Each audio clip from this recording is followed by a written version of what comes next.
King Hamlet of Elsinore has died. So sad. We band of brothers brought together by the death of our king are on a pilgrimage to pay our respects. After 3 long years, locked away in higher education, our prince has returned, only to find that his father has passed. Our prince was invited to return by his uncle, the new king. The same uncle, who may or may not have changed his brother's will and killed him, had a novel idea and reached out to others across the nation to invite their leaders to join in mourning for our great king. Sincerely, the king. P.S. I'm the king now. Isn't that great? He first reached out to his friends, great men of near equal wealth and near equal morals. They include the narcissist. Sir, you have a letter from the king. That silly old mailman didn't rank my letter, did he? I like my letter smooth and as beautiful as his face. Last one did that before I took him in. The hedonist. The king sends a letter, sir. My favorite color.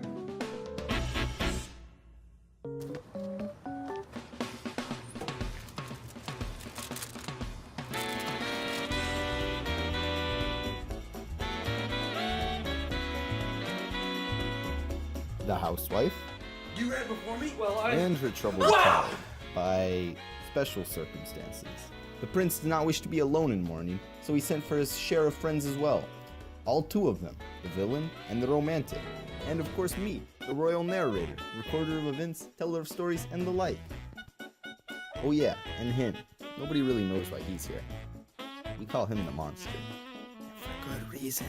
So here we are, people of minimal acquaintance, bound together by a mutual need to show whatever love we had for the dead king.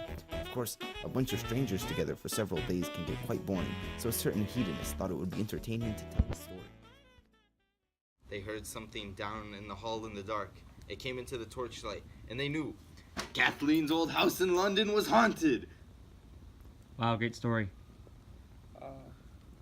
I think I like the one about the mower cutting the grass better. Okay, you guys are clearly like so uncultured. Like, I can't even believe you. But don't worry, I have a story that will appeal even to the uncultured masses such as yourself.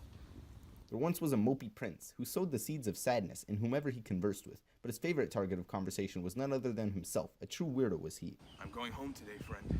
Oh no, you always make me so sad. Please stay. My father told me that I must return home. Oh, your father this, your father that. You always talk about yourself. I will send many letters.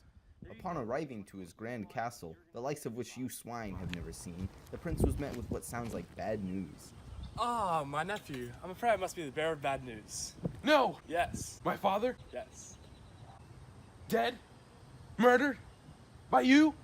Yeah, well, that's kind of unclear. To be or not to be? How hilarious. Little does the prince know, the very uncle that is now marrying his mother killed his father. Now that's what I call leaving the past behind you. Your ex died so that you could be married to another. It's truly a beautiful thing. Wait, I thought your next line is... Oh, how silly of me. You may now kiss the bride. I wish my skin would just melt and kill me already. Oh, how pointless life is. I agree. Dust. Dust. One day, our mopey hero encountered his father's ghost. Ooh, no more ghost stories. He told him the true cause of his death and made the prince swear to avenge him. Why? Don't ask me. I'm not one to get caught up in these arrangements. Father, is that you? Why, yes. Yes, it is. Our royal mopiness decided the best way to remove suspicion from himself as he worked to expose his uncle was to act insane. Although I'm not sure how much acting actually took place. Jeffrey. What? Behave yourself.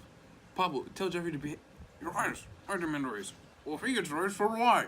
He certainly got to talk to himself more at any rate. What a weirdo. Performance or not, it certainly convinced the king that the prince was not in the best state of mind. If you don't stop that right now, I will have you sent back to England. What do we tell them? That we're crazy. Be quiet. I'm not crazy. You're crazy. That's it. Back to England it is. But no, I don't want to go. To be or not to be. Oh, what is a man who does nothing with his life? Nothing. I am nothing. All I do is eat and sleep. I can't even avenge my own father. I am not a man, to be or not to be. See, there you go again, talking about yourself. I don't know why I agreed to pick you up. Goodbye. But we haven't even left yet. This is your car. I've lost everything by not doing anything. By being too attached to what I have. I've become separated from it all. And so, his mopiness learned that having attachment to things just gets you burned. Life is to be lived in the moment or not at all. This is the part where you clap, you fools. You know what that story reminded me of? Shakespeare's great tragedy, Hamlet. Hamlet sought to bring justice for his father's murder by deceiving everyone that he was insane.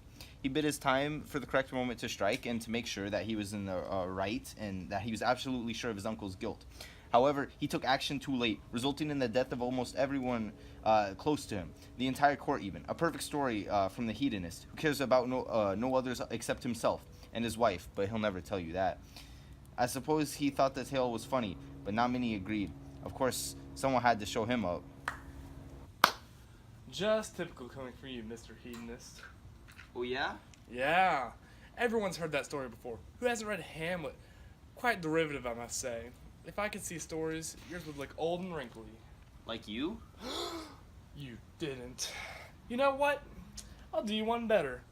Listen up, ladies, because I have a real story right here. This here is a fresh story that has never touched living ears. There once was an old man. He was so ugly that the mere thought of him gives my forehead wrinkles.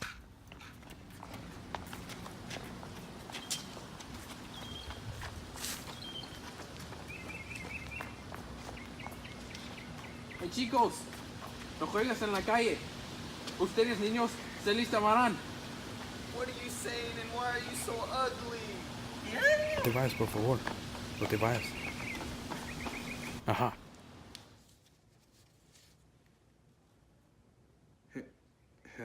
Hello? Hello? Hello? Earnest. Earnest? Oh, Earnest. Sounds like a bad name.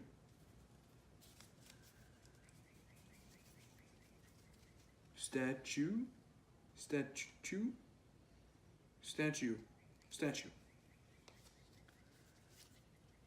Ozymandias. Huh. That was easy. Hey there, kiddo.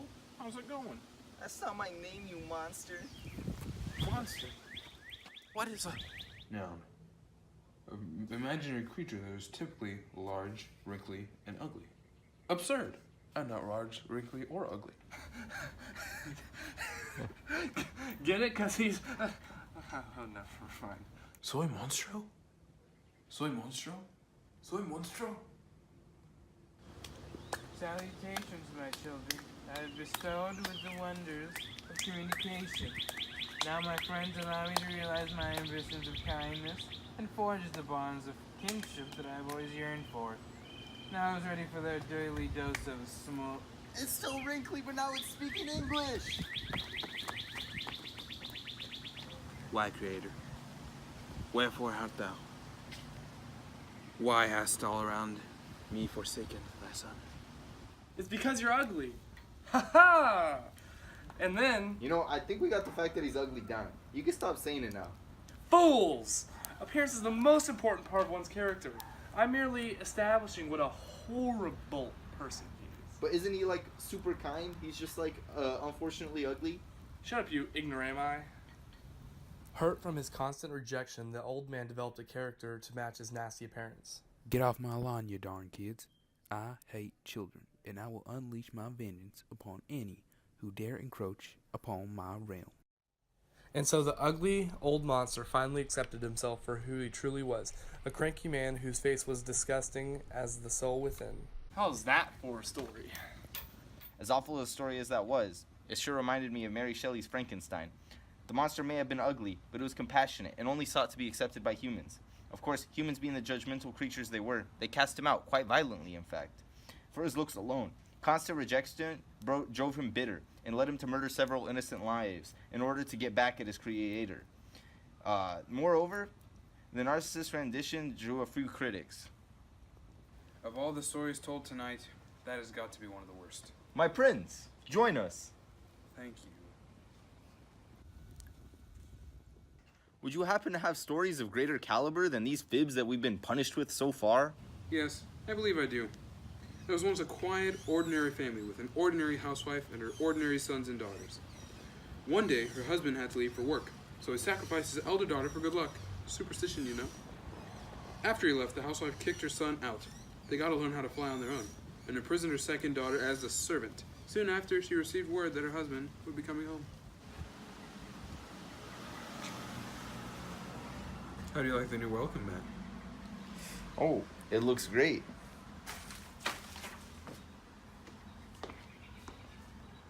You stepped on it? Get alive. Go out, have some fun. Get a girlfriend. Who cares, Mom? Oh, better not step on that. Dad, what happened? We just got into a bit of a fight. Your dad's sleeping now. You killed him? Did you just talk back to me? But I was gonna let you sleep in the garbage. Nuh-uh. I'm a strong, independent young man, and I don't need no mom. Ow.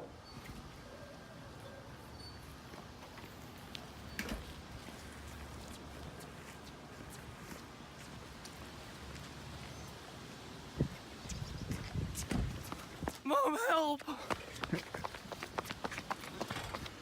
That's a normal family? Well, my uncle murdered my father, my mother married him shortly after, and I was recently shipped off to England. Don't you all have families like that? No. I don't really know how to feel about that particular revelation, but the story truly remnants of Aeschylus's Oresteia, a trilogy of Greek dramas about the house of Agamemnon. The recurring curse of violence is broken when Orestes enacts revenge against his mother for his father and successfully gets the help of the goddess Athena to establish a system of justice based on judgment instead of eye for an eye revenge. Using this system, he escapes the fates, and they become the Eumenides. Somewhere between yesterday and last night's stories, we picked up another traveler by the name of Earnest, and he seemed to be full of stories to tell. Well, I'm glad that one was brief. Some of the other tales are putting me to sleep. Some of us did. Now that the riffraff is out of the way, I'll tell a tale that will really knock your socks off. Or my name isn't Ernest. Hey, I thought your name was Jeffrey or something. Hey, who snitched? Whatever are you talking about? Spreading such malicious rumors? That's not very nice. Anyway, before any more of you run your mouths, allow me to tell my tale without the interruptions of the hoi polloi. There was once a confused young man, unsure of his place in the universe and looking for a way to live his life truly to the fullest. Salutations, my good man. How are you on this fine day? Well, I'm doing great. You're always so nice to me. That alone makes my day. My very, platonic friend. You flatter me truly. Has your work progressed much in the past few days? Oh, well, my newest drawing is based off an ancient sculpture. Fabulous. Your work. Salutations, my children. How do you do on this meaningless day? Don't come in here. You'll corrupt my friend with your degeneracy. Whatever could you mean? I merely assert that one should live their life to the fullest and have no regrets. I believe an intellectual once referred to the practice as YOLO. There you go again with your terrible philosophies. You are a genius. Please teach me about this lifestyle. Certainly. However, I don't want to do it here because I feel like some people are judging us. But if we could take a walk in the park, I will be sure to educate you more. Certainly. See how easily influenced this buffoon is? He wishes to alter his whole lifestyle merely after meeting some weirdo. I quite like him, actually.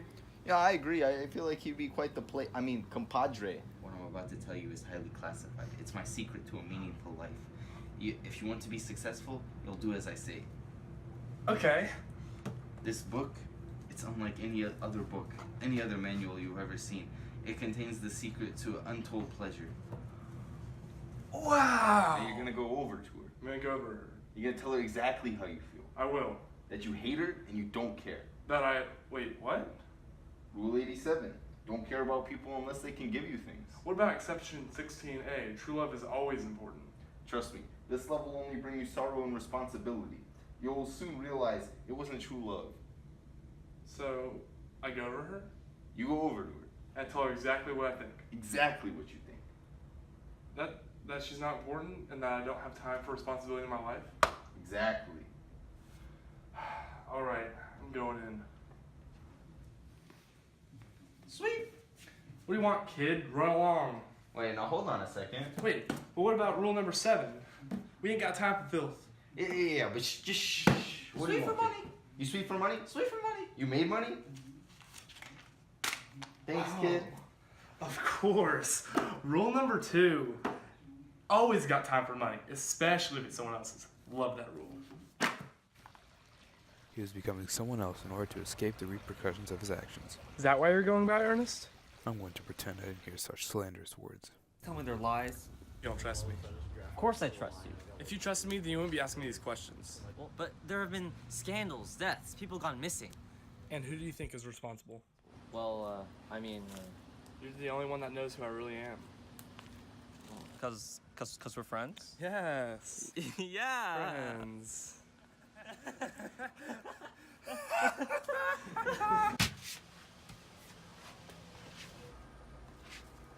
I wonder what happened to good old Basil.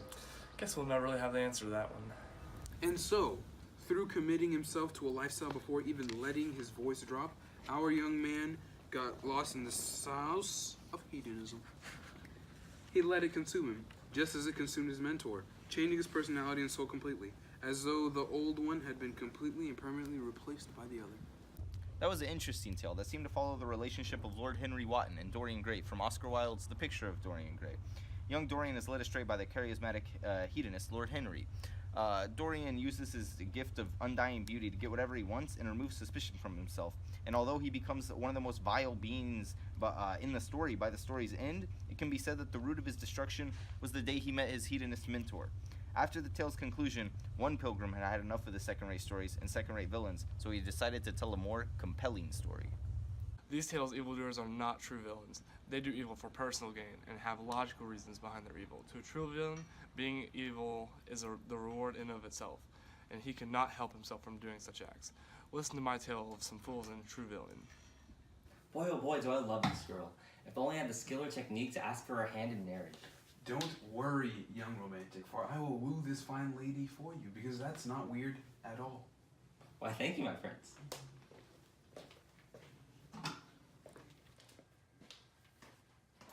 Ha! Those fools! I shall bamboozle them in a manner that they will never expect, and then I will laugh at their bamboozlement. Naive imbeciles. Wait, are you telling a story about yourself? That doesn't really fit with the theme we've been going with. Look. Chaucer did it. I should be fine. Don't at me. Who? Don't at? Anyways, as I was saying... Oh, my good man. Have you secured the fine lady? I'll do it right away. Great. You have my thanks. Do you really trust that prince with your love? How naive you are. The prince clearly does this for himself. Why, he's so evil. One time I saw him put the toilet paper on the wrong way. He wouldn't. Or would he? What is wrong? Shut up, I hate you. What have I done? I even procured the girl that you love for you. Oh, you did? Why, thank you. I will never fall for this tomfoolery by such a villain again. Rats! I'll get him next time, or else my name isn't Villain. I know you're unfaithful. My loyal friend the villain told me so, and there's no way he'd be wrong about this, and I have absolutely no reason to think otherwise. You tell him, brother. Fools! She's dead. No! That's on me. She wasn't actually unfaithful. That's on me. Oh, woe is me. Who would have anticipated such malicious deception? If only my great advisor, the villain, were here, he would console us with his ever-wise words. Truly a tragedy we've all experienced here today, but alas, what were we to do? It was not of rash judgment to publicly shame your betrothed on the word of a man of dubious character. Any sane man would have done the same. Do not blame yourself, my friend. I'm sure you will find love again. You're alive? We can continue the wedding. Do you take this fine lady, whom you promised never to shame or dishonor, to be your wife? Do I? You do? I knew you were getting her for yourself all along. What? No, you're supposed to say I do. No, I do. What? And you, fine lady who I hear sleeps around a lot, take this gullible, honorable young man to be your husband. Alas, I cannot, for I have found my true love. Fools! I'm a villain!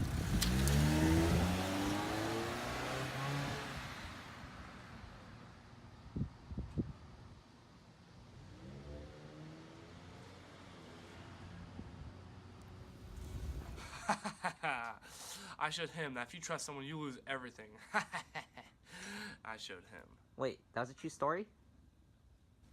Well, I'm not one to judge, but the villain seems like quite the untrustworthy character. His story did actually remind me of something. It must have been Shakespeare's Much Ado About Nothing, a comedy about the foolishness of man.